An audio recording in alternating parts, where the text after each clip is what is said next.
আসসালামু আলাইকুম নমস্কাৰ মই হেনা স্বাগতম জনাইছো আপোনালোকক দা ষ্টাডি হাবলৈ মই আজি আপোনালোকৰ লগত আলোচনা কৰিম গুৱাহাটী ইউনিভাৰ্চিটিৰ এফিলিয়েটেড কলেজ বঙাইগাঁৱত অৱস্থিত বঙাইগাঁও বিএড কলেজ যোনখন আছে এই কলেজৰ এডমিশন সম্পৰ্কে আপোনালোকে ৰিজাৰ্ভত থাকিলে কিমান মাৰ্কস লাগিব বা আনৰিজাৰ্ভ সিট ক্যাটাগৰী আনৰিজাৰ্ভ ক্যাটাগৰীত কিমান মাৰ্কস লাগিব আপোনালোকে ফৰ্ম ফিল আপ মানে ফৰ্ম কেতিয়া জমা দিব লাগিব লাষ্ট ডেটটো মানে ফৰ্ম জমা দিয়াৰ লাষ্ট ডেট আপোনালোকৰ কি ডকুমেন্টস লাগিব এই গোটেইবিলাক আলোচনা এইটো ভিডিঅ'ৰ জৰিয়তে কৰা হ'ব আৰু এইকাৰণে আপুনি ভিডিঅ'টো স্কিপ নকৰাকৈ আগলৈকে চাই থাকিব আৰু আপুনি যদি মোৰ চেনেল নতুন হৈছে তেতিয়াহ'লে অনুগ্ৰহ কৰি সাবস্ক্ৰাইব কৰি বেল আইকনটো প্ৰেছ কৰি ৰাখিব আৰু যদি আপুনি মোৰ চেনেল আগৰ পৰা ভিউৱাৰ্ছ হয় তেতিয়াহ'লে অনুগ্ৰহ কৰি লাইক কমেন্ট এণ্ড শ্বেয়াৰ কৰিবলৈ নাপাহৰিব এতিয়া হওক সময় নষ্ট নকৰাকৈ ভিডিঅ'টোত নোটিছটোত কি কৈছে সেই বিষয়ে আলোচনা কৰোঁ আহক এতিয়া আপোনালোকে চাব পাৰে ভিডিঅ'টোত কি কৈছে This is for information of all that the candidates can submit their forms from the 17th August 2024 Saturday to 20th August 2024 Monday till 12 noon at Bongaigaon B.Ed College Bongaigaon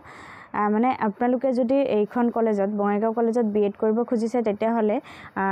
কাইলৈৰ পৰা মানে ফৰ্ম জমা দিব লাগিব 20 তাৰিখৰ আগত জমা দিব লাগিব মানে 3 দিন সময় দিছে 3 দিন হয় 4 দিন সময় দিছে 17 18 19 আৰু 20 তাৰিখ এই 4 দিন সময় দিয়া হৈছে আৰু 20 তাৰিখে 12টাৰ আগত মানে দুপৰীয়া 12টাৰ আগত জমা দিব লাগিব মানে 12টাৰ ভিতৰত আগত মানে 12টা বজাত দিলেও হ'ব 12টাৰ ভিতৰত জমা দিব লাগিব আৰু মানে বঙাইগাঁও কলেজতে জমা দিব লাগিব আৰু মেৰিট লিষ্ট মানে কাট অফ মাৰ্কস আপোনালোকে কিমান মাৰ্কস হলে ৰিজাৰ্ভত এপ্লাই কৰিব পাৰিব বা কিমান মাৰ্কস হলে আনৰিজাৰ্ভ ক্যাটাগৰীত এপ্লাই কৰিব পাৰিব যদি আপুনি আনৰিজাৰ্ভ ক্যাটাগৰী হয় তেতিয়াহ'লে আপোনালোকৰ মাৰ্কস লাগিব 90 আৰু যদি আপুনি ৰিজাৰ্ভ ক্যাটাগৰী হয় তেতিয়াহ'লে আপোনালোকৰ মাৰ্কস লাগিব 80 আৰু 90 আৰু 90 মাৰ্কস লাগিব তাৰপিছত ডকুমেন্টস লিষ্ট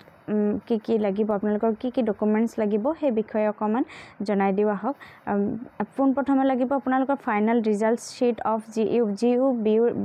বিএডৰ এন্ট্ৰেন্স টেষ্ট যোনে দিছিলে সেই বিএড এন্ট্ৰেন্স টেষ্টৰ যোনটো ফাইনাল ৰিজাল্ট শীট আছে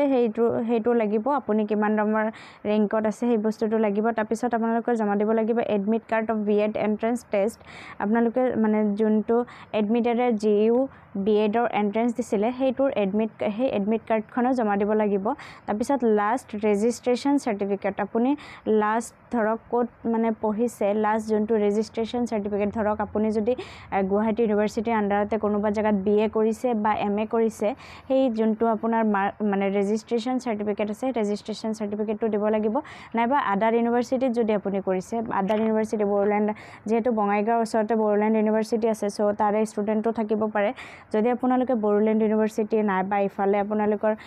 নলবাৰী কুমাৰ ভাস্কৰ বৰ্মা সংস্কৃত আৰু পুৰাতন অধ্যয়ন বিশ্ববিদ্যালয় আছে তাৰপিছত ভট্টদেৱ ইউনিভাৰ্চিটিৰ যদি আপোনালোকে ডিগ্ৰী বা বিএ বা এমএ লৈছে তেতিয়াহ'লে তাৰো মানে ৰেজিষ্ট্ৰেচন সাৰ্টিফিকেটটো দিব লাগিব মানে লাষ্ট যোনটো আপোনালোকৰ ৰেজিষ্ট্ৰেচন সাৰ্টিফিকেট সেই সাৰ্টিফিকেটটো দিব লাগিব তাৰপিছত কাষ্ট সাৰ্টিফিকেট ইফ এনি আপুনি যিকোনো কাষ্টৰে নহওক কিয় আপোনালোকৰ সেই কাষ্ট সাৰ্টিফিকেটটো দিব লাগিব তাৰপিছত certificate of A valid EWS PWD if any যদি আপুনি ধৰক EWS ক্যাটাগৰীৰ হয় তেতিয়াহ'লে আপোনালোকৰ ভ্যালিড মানে EWS ক্যাটাগৰীৰ সাৰ্টিফিকেটৰ ভ্যালুয়ে থাকে 1 বছৰ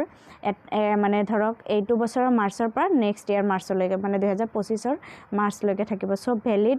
মানে EWS বা PWD এটা সাৰ্টিফিকেট যদি আপোনালোকে হেতু ক্যাটাগৰীত এপ্লাই কৰে তেতিয়াহ'লে সেই ক্যাটাগৰীৰ সাৰ্টিফিকেট এখন লাগিব তাৰপিছত OBC MOBC candidate submit a valid NCL certificate OBC আৰু MOBC যদি কোনোবা ক্যান্ডিডেটে এপ্লাই কৰে তেতিয়াহ'লে মানে এই ঠিক তেনে EWS ৰ নিচিনাই বা PWD নিচিনাই NCL সাৰ্টিফিকেট এখন থাকে সেই সাৰ্টিফিকেটখন আপোনালোকে তাতে জমা দিব লাগিব আৰু লাষ্ট হেকটো হৈছে ওৱান পাছপোৰ্ট সাইজ ফটোগ্ৰাফ আপোনালোকৰ এটা পাছপোৰ্ট সাইজ ফটোগ্ৰাফ লাগিব ৰিসেন্টলি হলে মানে কিছুমান হেৰিত লিখা থাকে ৰিসেন্ট পাছপোৰ্ট সাইজ ফটোগ্ৰাফ তো তথাপি আপোনালোকক মই এটো ভিডিঅ'ৰ জৰিয়তে ক'ব খুজিছো আপোনালোকে ৰিসেন্টটো লৈ যাব আগৰ থাকিলে লৈ না যাব কাৰণ আগৰটোৰ লগত মিল থাকিব পাৰে না থাকিব পাৰে সো ৰিসেন্ট যোনটো পাছপোৰ্ট সাইজ ৰিসেন্ট ফটো এখন লৈ যাব তাৰপিছত the date of merit list publication for admission in Bongaigaon B Ed college Bongaigaon will be notified later মানে আপোনালোকৰ যেতিয়া মেৰিট লিষ্টটো প্ৰকাশ পাব সেইটো মানে দেৰিকৈ ধৰক যে যেতিয়া জনাব লাগে তেতিয়া পিছত আপোনালোকক জনাই দিব পাব্লিক মেৰিট লিষ্ট কেতিয়া প্ৰকাশ পাব নটিফিকেশ্যনৰ জৰিয়তে আপোনালোকক জনাই দিব আৰু আপোনালোকে যদি মোৰ ভিডিঅ'টো চাই থাকে তেতিয়াহ'লে আপোনালোকে মোৰ ভিডিঅ'ৰ জৰিয়তে আপডেটসমূহ পাই থাকিব চ' আপোনালোকে মোৰ চেনেলটো ছাবস্ক্ৰাইব কৰি ৰাখক যাতে আগলৈকে এনেধৰণৰ ভিডিঅ'সমূহ চাব পাৰে আৰু আপুনি যদি মোৰ চেনেল আগৰ পৰা ভিউৱাৰ্ছ হয় তেতিয়াহ'লে অনুগ্ৰহ কৰি লাইক কমেণ্ট এণ্ড শ্বেয়াৰ কৰিবলৈ নাপাহৰিব ভিডিঅ'টো শেষলৈকে চোৱাৰ বাবে ধন্যবাদ জয় অসম জয় হিন্দ